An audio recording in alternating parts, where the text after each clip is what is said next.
Good morning, guys. Um, we'll wait for a couple of more minutes for others to join in.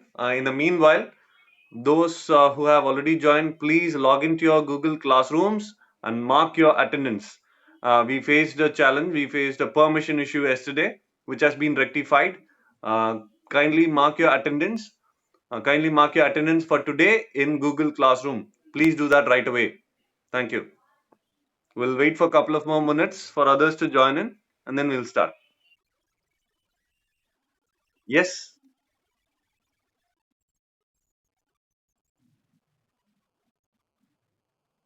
Okay, so then you'll have to do it tomorrow. Every day you can mark only once. Do it tomorrow, which means for the rest of the course you will be marking attendance the next day.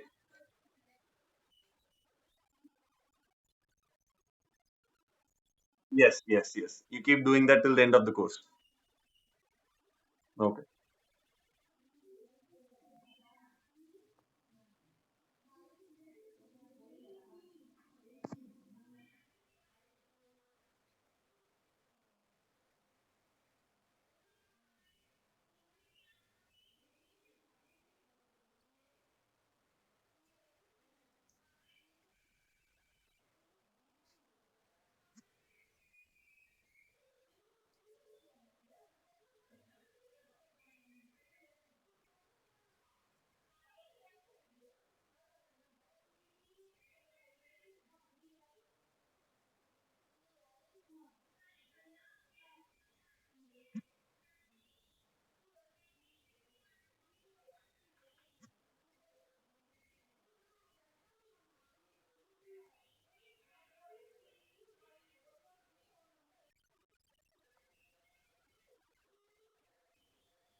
Okay. Mark your attendance for today, today's date.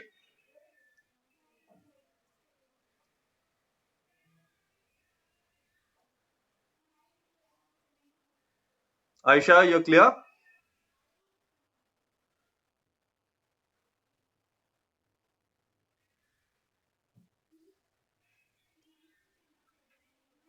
Welcome, Arun Raja.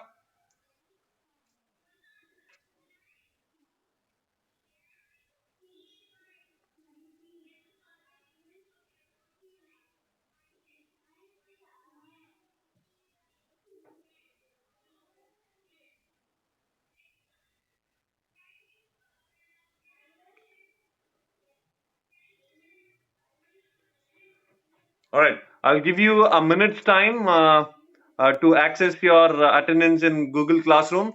Please mark your attendance in Google Classroom and then we'll start. I'll give you a minute's time. I don't think it will take more than that. Mark your attendance in Google Classroom. I've given the required permission for that. Once we are done, we'll start in a minute.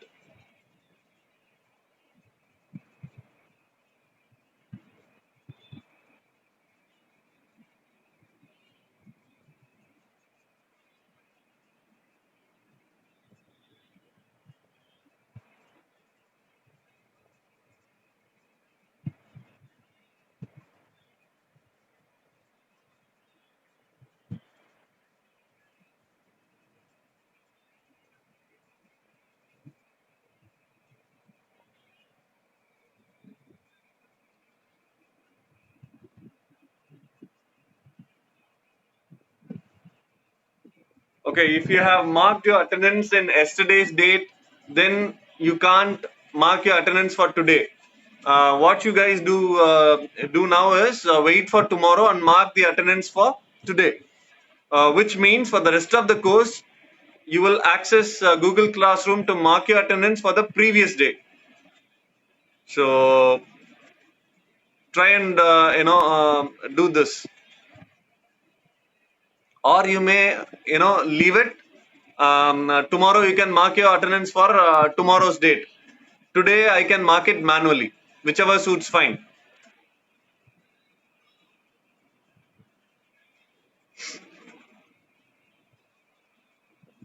Guys, finish with the attendance marking. Can we proceed?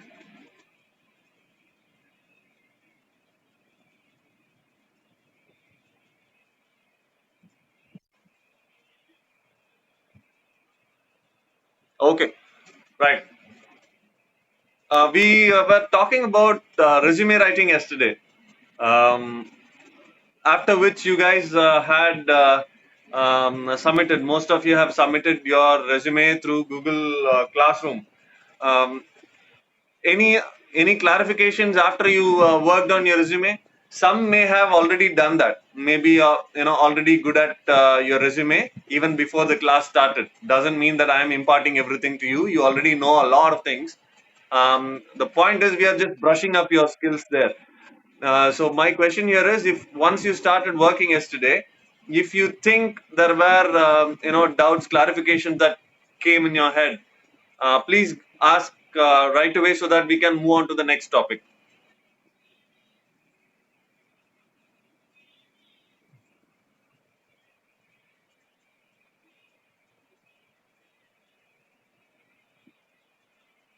No, no questions at all, guys. Come on.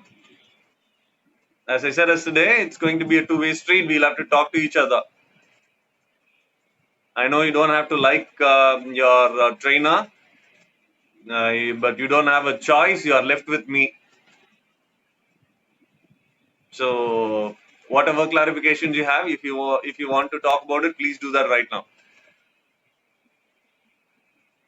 Vasu,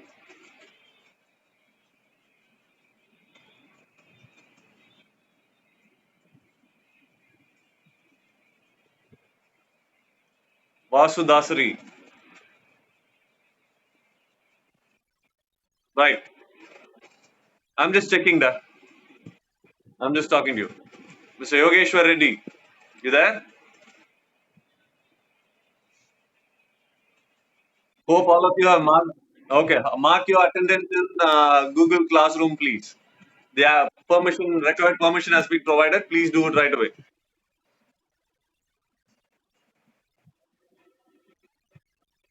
Yes, Rakesh.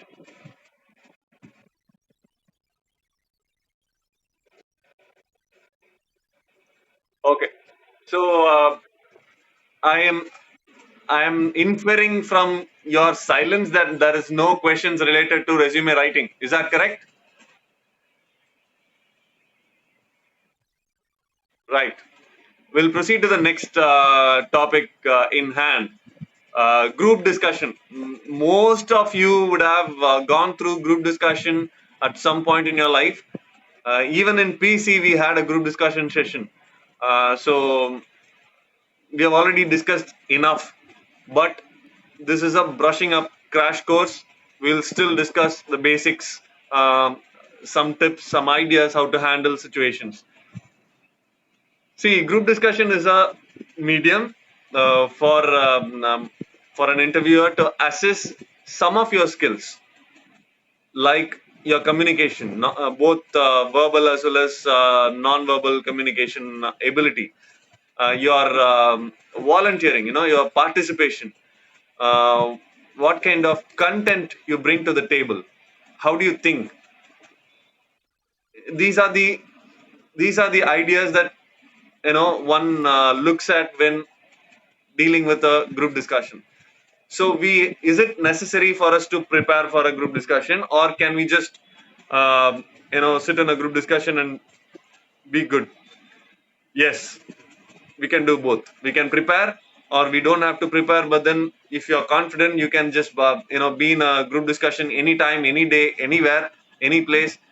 but still be good. But it's up to you. You'll have to judge yourself. Am I good enough? Do I have to prepare, or am I good enough without preparation? You answer yourself. You don't have to tell anyone about it. You answer yourself. Tell yourself, okay, let Praveen, I'm good enough. I don't have to prepare. I'm okay to go anywhere, talk about any topic for how long it means.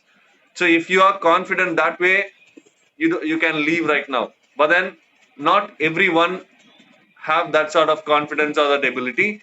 So that's why we are here. First thing, once you are in a group discussion, you are asked to speak about a particular topic that may not be of your choice. When there is a topic that is provided to you, what is the first thing that you think you do? What is the first thing you should do? Ideas, please. I want you guys to speak up.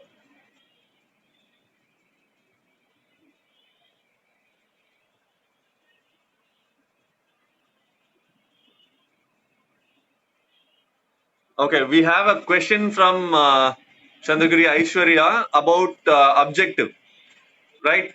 Okay, guys, before proceeding with the group discussion, we will address this question from Aishwarya. Without mentioning objective, how can we make it as an effective resume? That is a very good question. Yesterday, I clearly told that I'm not saying you don't have to have an objective, but then do we write our own objectives? That is a question you'll have to answer, Aishwarya. If you are writing your own objective, absolutely good. Keep your objective in the resume. But if you're copying it from somewhere and pasting it, that's where I'm having a problem. The reason is, what if someone questions you with that objective that you have not even read but just copy pasted? What happens then? It's a problem. You're putting something in your resume for which you don't have answers. There is an objective and you don't know what it is. That's what I mean when I ask you to take your objective out. But again, your question is pertaining to, you're saying it's old, it's not current. Resume is not a document that has to deal with this sort of explanation. How will you make it effective as a resume? Your resume is effective as it is, with all the information that you give about you. Your objective can be discussed in the interview. You can talk about your objective. You can, once you're asked about yourself, you can include that. I'm looking for this, I'm looking for that. 3 years from now, I want to be a subject matter expert. I want to be technically very, very sound in this. See, that's up to you to define your objective. But then be clear. It has to be your objective, not your friends, not someone else, not from copied from Google. That's not going to work out. So that's what I mean when you mention an objective and you don't have an answer when questioned. That is a problem area. Don't do that. But if you think objective is important for you in your resume, please go ahead. I'm not saying no. My point is, objective is something you can discuss in an interview. You don't actually need to have it in a resume these days. But then there are people thinking old style as well. Even today, there are people in our own institution thinking objective is a mandatory part. But then it is not. But who knows? I know they might pressure you to put your objective in the resume. It is your decision. But then my view is, resume is not mandatory. You don't have to have it at this day and age. 2020, you don't have to have an objective in your resume. I hope I answered your question, Aishwarya. All right. You're welcome. Can we proceed with group discussion now? So we have received, okay, we have received some updates in terms of what needs to be done once you are received a topic. Introduce yourself. Very good. That is when you start talking. Introducing yourself is when you start talking, not when you're waiting for your turn, not when you hear your topic. When the topic is given to you, you're just waiting for your turn. You're not talking yet. So introduction, introduce yourself, both are important, but you can do that when you get your chance. It's a small introduction that you will have to do. You will say, my name is Praveen, and then you'll start talking about the topic. You don't have to go anywhere, anywhere beyond that in terms of introduction. Um, the next point Clement has given us to think about the topic, gather information about the topic. Absolutely, yes, you will do that. Absolutely, yes. But then there is a process of, in terms of how to think. What will you think? Let's say you get a topic. You will directly jump into thinking about points for that topic. I don't think that's the right approach. What can be the right approach? You can divide the topic into subtopics. Purilia, I'll explain. See, think about anything that you find in your room, wherever you are right now. Look around, find one, object or anything for that matter, anything that you can see right now. Let's say that is your topic. For me, there is a fan here in my room, and that is my, let's say that is my topic. I will have to divide that topic into various subtopics. How will I do that? Just look at the fan, whatever comes to your mind. What are the things? Wings, there is a motor, there is a design, there is a brand, color, uh, you know, power cut, electricity. When did I buy it? How many times have I serviced it? How many times have I cleaned it? All these things. These are the aspects that you will think about when it comes to fan. Similarly, any topic for that matter. I'm taking the simplest topic in hand. It can be anything. The topic can be environment. The topic can be COVID-19. The topic can be some technology, latest technology. The topic can be your subject. So you are the better judge in terms of dividing the topic into subtopics. That is the first thing you'll do. Why? Yes, sir. எதுக்கு sir நம்ம ஃபேனை பத்தி பேசிட முடியாதா? Yes, you can. But it even helps you more if you have so many subtopics. Because for each subtopic, you can come up with one or two points, which means you have lot of things to talk about. If you are only talking about fan without dividing the topic into subtopics, then there is a possibility that your thinking process is one dimensional. You'll only talk about something about the fan, not everything. So when you talk about any topic, the first thing you do, this is not only for group discussion. This is applicable even for public speaking. So you're talking about a topic, divide the topic into subtopics. This is going to help you huge. So this is the first thing I will do. This is our first suggestion that I give you. Okay, fine. So I've divided the topics. So now what is the behavior that we bring to the table in terms of group discussion? What is the first thing that we do? You're given a topic, you have your thought process, you're dividing the topics into subtopics. Very good. You have points now. Now, my question to you is, do you volunteer in a group discussion to go first? Or you volunteer at all? I want to go first or I want to go second. When someone else is talking, do you raise your hand for you to proceed? I'm asking a question. Do you do that? Should you do that? Should you volunteer? Yes. Yes, sir. Absolutely yes. You'll have to do that. Because that brings your willingness to put yourself in the limelight. So that is one Clement who says it depends upon the topic. If I know the topic, then I'll start first. Absolutely yes. Valid point. If I don't know the topic, should I not go first? That's where your confidence comes in. But then yes, I agree. Clement, I agree with you. You don't have to go first if you don't have material in your mind, content in your mind to talk about. But then what if it is not the participant's choice to go first? Let's say the moderator points at you and you don't have points, and then he or she points at you and asks you to go first. What happens then? So we have to be prepared. Sorry, we have to be prepared for that. How will we prepare for an eventuality where we are asked to go first? That's where dividing the topic into subtopics help you. Um, if you don't know, let's say I don't know the topic itself. So I don't know anything about the topic. எனக்கு அந்த topic பத்தி தெரியாது. I don't know the content of the topic. If that is the problem, then dividing the topic into subtopics helps. What if you don't know the word itself? You don't know the meaning of the word. You have not heard of the topic in the first place. What happens then? There is a possibility this can happen, but minute possibility. It is not going to happen to you. Don't worry about that. But if that happens, what will you do?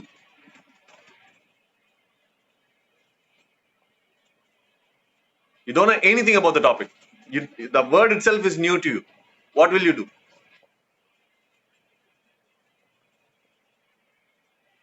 You know what I will do? I'll go first. I'll raise my hand, and then I'll excuse myself and tell them I'm sorry, but this is the first time I'm hearing this word. Can you please explain the topic so that I can participate? I will be saying that to the moderator, whoever is conducting the group discussion. I will tell that person this. I will tell this. Why? Because that brings to the table that I am willing to accept that I don't know something, but I am also willing to learn. I am also asking them to teach you what exactly that means. So that's how I will proceed if I don't know anything about the topic. If I don't know the word, this is how I will go ahead. Ajit Kumar has mentioned refer to co-speakers. Ajit, can you elaborate on that? I don't understand what you exactly mean.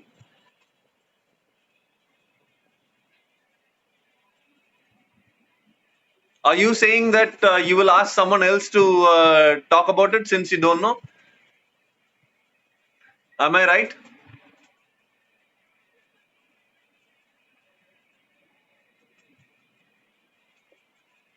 Okay, so you're saying you will let the others to take up the first go, and then based on what they speak, you will make listen and make your points. That's also a possibility. Yes, you can do that. But then that is when you are not pointed at, when you are not asked to speak, when you are waiting for your turn. Then you don't have to go first when you don't know the topic, right?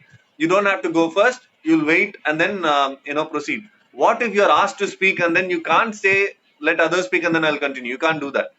You can only ask, can you elaborate on the topic, right? You'll have to ask the person, but then you'll have to ask in a graceful manner, in a confident manner, so that they don't feel like you are escaping from answering.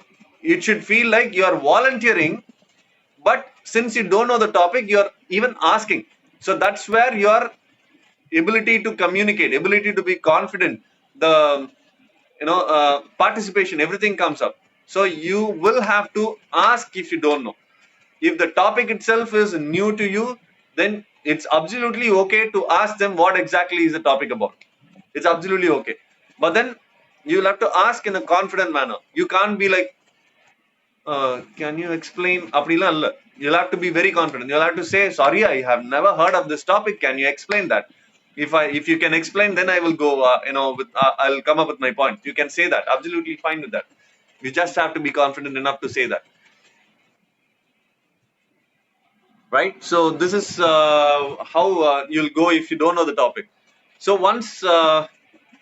uh, once there are people who volunteer, who started talking, let's say there are others who are talking, but then they have used all your points. You have thought some points, right? You would have thought about some points, but then people who are speaking already, they have already mentioned those points that you had in mind. You don't have any other points to talk. Now what will you do? Any suggestions here,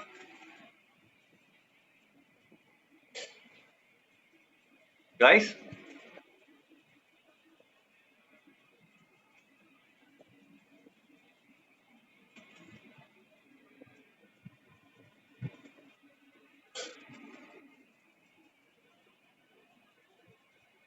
Nothing. Recreate your questions again. Die. Taking help of others to gain some points.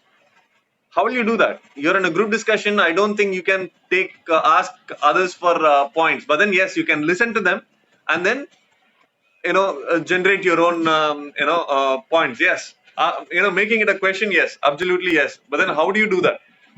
It's all in the how and why and stuff. See, when you say recreate your questions again, um, you can do that over and over again. You can do it once. You can ask a question once about the topic, but then you can't repeat the same thing again and again. You'll have to at some point pitch in with points. So for which you need to prepare then and there. Taking help of others to gain some points. Yes, you can. You do that. My suggestion is when you listen, that's what you are also saying. Both of you are all saying. When you listen, you come up. You then understand what they are talking about, right? So then what you say is, I agree with Mr. or Miss, so and so. You mention the name. Say, I agree with that person. I also feel you can repeat the same one. I also think the same thing. I also think fan is a good invention. You can say exactly what they are saying, but then the சூட்சமம் தமிழ்ல சொல்லுவாங்க. Idea here is to make it look like you're agreeing, but using some other words and some other sentence to exactly mean the same. The ability to mention the same thing using a different sentence. If you can do that, it helps. Try and do that. Creating additional matter to the set points. Exactly, you do that. Creating additional stuff. Somebody has already spoken the point. You can elaborate on the point, or you can even go against the topic. See, it's up to you. And at some point, the moderator might ask you to speak for both for and against the topic. You'll have to speak for both. Now they are testing your negotiation skills, your conversation ability, your selling ability, sales ability. So these are the things that will be tested. So you'll have to be prepared for that as well. So for which listening is the key. Anything else that you would like to ask? Add on?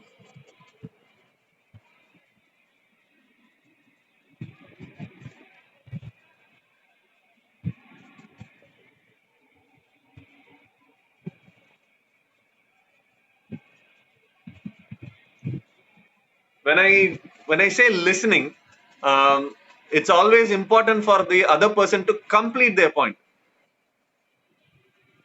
right? So that is important. Listening is not just listening and understanding, but at the same time letting others finish their point and then you start talking. So that is vital. Here, the listening skill also is assist. So just be careful. Don't barge in. Don't stop others from talking. What if we don't know anything about the topic? That's what I've been telling a little while earlier. When you don't know anything about the topic, this is the first time you're hearing the words, right? So they are saying some topic. This is your topic for group discussion. And then you go blank. You don't know anything about the topic. You don't know what the topic is. Then you will ask the person who is assigning you the topic. You can raise your hand and say, sorry, I have no clue what you're talking about. Can you explain the topic, please? So that I can also participate. This is what you will say. I want to participate. Can you explain? Once you explain, I will be in a position to participate. You can say that. You know why I am saying this is absolutely okay? இதுக்கு பதிலா what can happen is you can stay quiet. இல்லையா? You will stay quiet and at some point you will be asked to talk and you won't have anything to talk. இருக்கிறதுலே மோசம் அதான். This is the worst thing that can happen. For which it's better to ask the person who is assigning the topic and ask them to explain the topic. Once the topic is explained, then go ahead. Try and build the points. Saying to mediator that I don't know the topic, it creates a negative impact. No, absolutely not. But then how do you say that? Sorry, எனக்கு தெரியாது. அது கிடையாது. You'll have to be, as I said, like, when the topic is given and you don't know the topic, you will ask them, mediator. You'll say, hello, my name is Praveen. The topic I have not heard at all. I don't know anything about the topic. Can you please explain a little bit about the topic so that I can participate? If you can put it this way, then it's absolutely okay. The reason is, the worst thing that can happen is you don't know anything and you keep your mouth shut. You don't know anything. You don't have anything to say. That is the worst thing that can happen, right? The ideal situation is you are good at the topic. You know a lot of content and you can speak.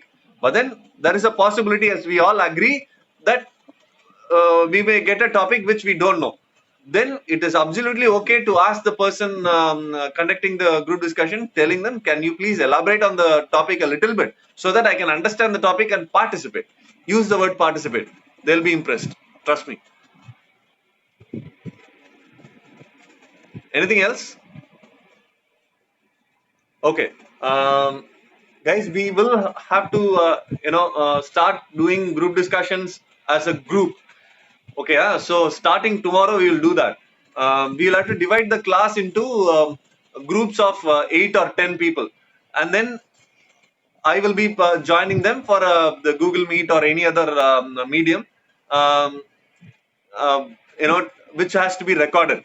One of the participant has to record both the video and with the audio as well, and that has to be uploaded in Google Classroom. We will have to come up with a plan to divide you guys into groups, or you guys can yourself form a group of 7 or 8 and then write to me. That's absolutely fine. Clement has written one more question. Sir, I have experienced this in one symposium. I said the topic is new.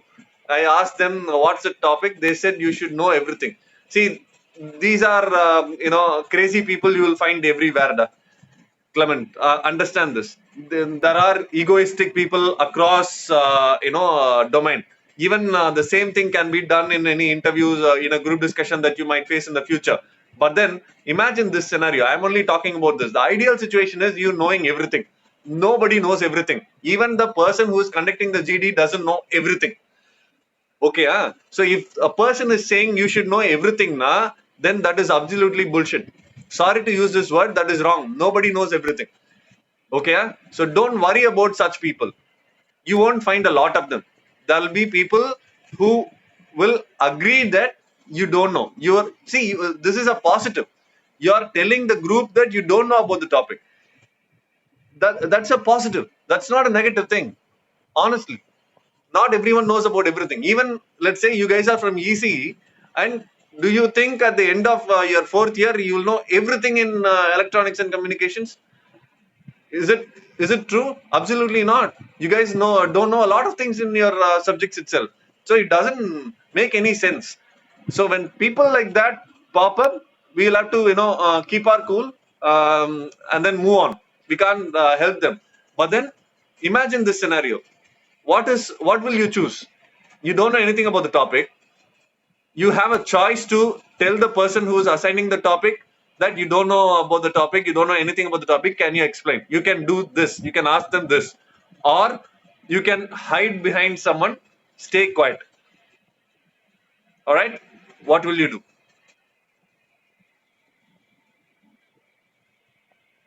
But then the first tip that I told today, once we started the session about group discussion, once you receive the topic, try dividing the topic into subtopics. Once you can do that, you will have points to talk about.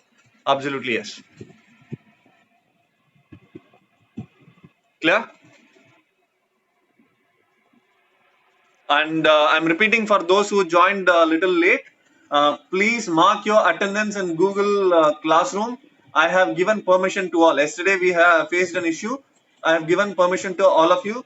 Those of you who have not marked as attendance for today, please log into your Google Classroom and mark your attendance immediately. Please do that.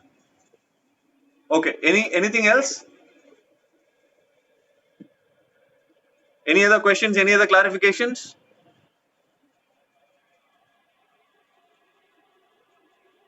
Okay. I'm repeating, mark your attendance, and thank you. You can leave. Thanks a lot, guys.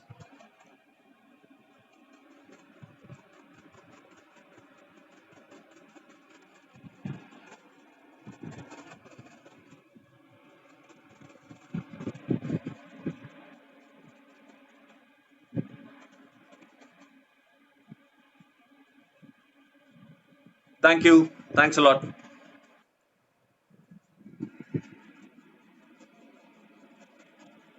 Thanks, guys.